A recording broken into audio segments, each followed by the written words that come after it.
This is an inference question and we have to find a statement that can be properly concluded from the information in the passage.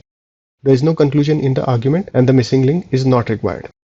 Our broad expectation from the correct answer choice is that it should be duly deducible from the information in the passage without any assumption or extrapolation. Answer choice A, the argument mentions that the factory's workers account for 2% of all the manufacturing jobs. However, the argument doesn't suggest anything about these workers' contribution to the city's overall earnings. It is possible that these workers are paid very low salaries and hence their contribution to the city's overall earnings through taxes on salaries may be lower than 2%. Also, this 2% is the share in all manufacturing jobs, whereas the city's earnings may also come from taxes on salaries in other sectors. So it cannot be inferred that the factory's relocation will result in a 2% decrease in the city's overall earnings. So let's eliminate this answer choice. Answer choice B, the argument talks about a factory's relocation but doesn't suggest anything about how the factory and other businesses in the city are related.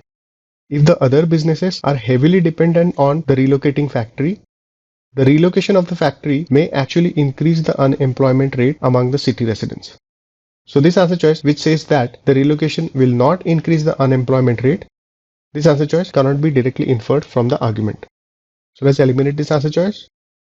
Answer choice C, the argument mentions that the factory's workers account for 2% of all the manufacturing jobs in the city. Let's say there are 100 manufacturing jobs out of which the factory has 2 employees and there are 100 other jobs in the city that are not related to manufacturing. So before the relocation, the manufacturing and non-manufacturing sectors have 1:1 ratio of all the jobs.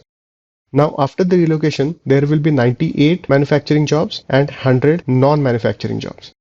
So the ratio will be less than 1:1. Now the only way in which this ratio may remain the same is when there is also a corresponding decrease in non-manufacturing jobs. In that case, both the industries will have 98 and 98 employees respectively and hence the ratio may remain the same.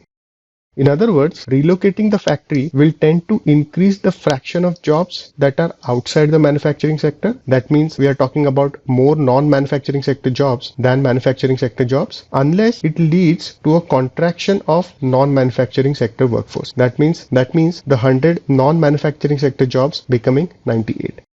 So this answer choice can be inferred from the argument. A good answer choice. Let's keep this on hold.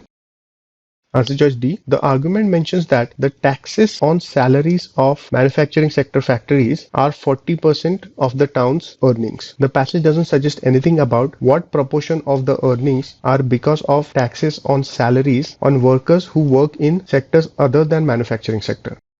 So this answer choice which talks about the earnings from tax on non-manufacturing sector and earnings from tax on manufacturing sector, this comparison cannot be established from the argument. So let's eliminate this answer choice.